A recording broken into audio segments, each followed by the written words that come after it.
Kung nakikinig ka ngayon, gusto kong isipin na magkausap tayo sa isang tahimik na gabi. Yung tipong pagod ka na sa mundo, tapos gusto mo lang marinig na hindi ka nag-iisa. Ako si Mika, isang babae mula sa Bukidnon. At ito ang kwento kung paano ako naging manugang sa impyerno at kung paano ako umalis doon dala ang dalawang anak ko, buo ang sarili ko, at iniwan silang wasak. Nung una, akala ko sapat na ang pagmamahal. Akala ko kung mabuti akong asawa, mabuti ring magiging biyenan sa akin si Doña Leticia. Kasi ganun, di ba? Filipino values. Respeto. Pakikisama. Ang hindi ko alam, may mga tao palang kahit anong bait mo, gusto ka pa ring durugin. Si Doña Leticia, biyenan ko, isang babaeng sanay masunod. Sanay sambahin. Sanay na ang mundo umiikot sa anak niyang si Paolo. Kaya nung pumasok ako sa eksena, automatic, kalaban ako. Sa bahay nila kami tumira. Mali ko yun. Sabi ni Paolo, sandali lang naman. Yung sandali, naging taon. Araw-araw, may exam ako na hindi ko alam ang coverage. Paggising ko pa lang, bakit ka late gumising? Sa amin, alas 5 pa lang gising na ang babae. Pag nagluto ako, mas masarap luto ko dyan. Pag nagtrabaho ako online, puro ka cellphone. Yan ba ang ambag mo? At ang pinakamasakit, lahat ng yan sa harap ng asawa ko. At si Paolo, tahimik. Laging tahimik. Pag sinasabi kong nasasaktan ako, sagot niya, intindihin mo na lang si mama. Hindi niya kailanman sinabi, ma, tama na. Hanggang sa nabuntis ako.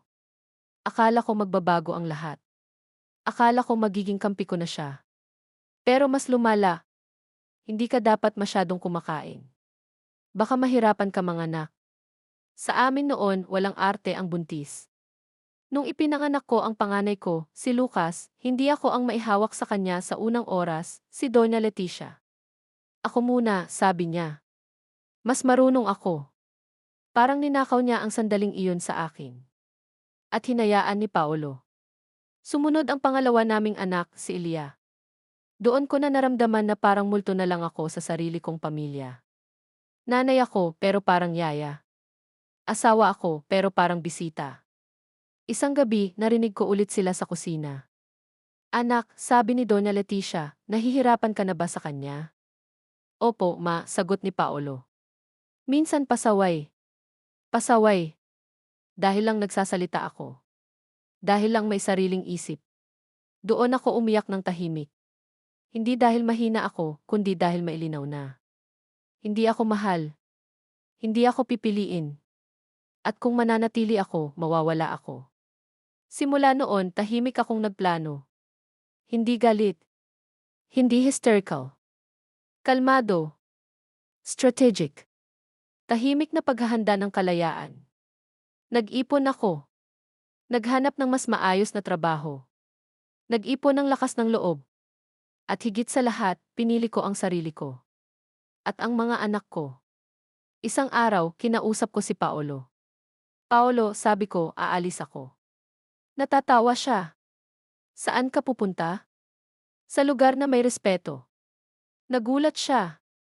Tumakbo siya sa nanay niya. Ano nang pinagsasabi ng asawa mo? Sigaw ni Doña Leticia. Tumingin ako sa kanya. Diretso. Walang takot. Aalis na po ako. Dala ko ang mga anak ko. Parang bumagal ang mundo. Hindi mo pwedeng gawin yan, sigaw niya. Mga apo ko yan. Ngumiti ako. Sa unang pagkakataon, ako ang maihawak ng sitwasyon. Mga anak ko po sila. At matagal niya na akong kinuha bilang ina. Tahimik si Paolo. Tulala. Hindi niya alam ang gagawin kung wala ang nanay niya para magdesisyon. Umalis ako kinabukasan. 2 bag. 2 bata. Isang pusong pagod pero buo. Alam mo ang revenge ko? Hindi sigawan. Hindi murahan. Hindi eksena. Iniwan ko sila.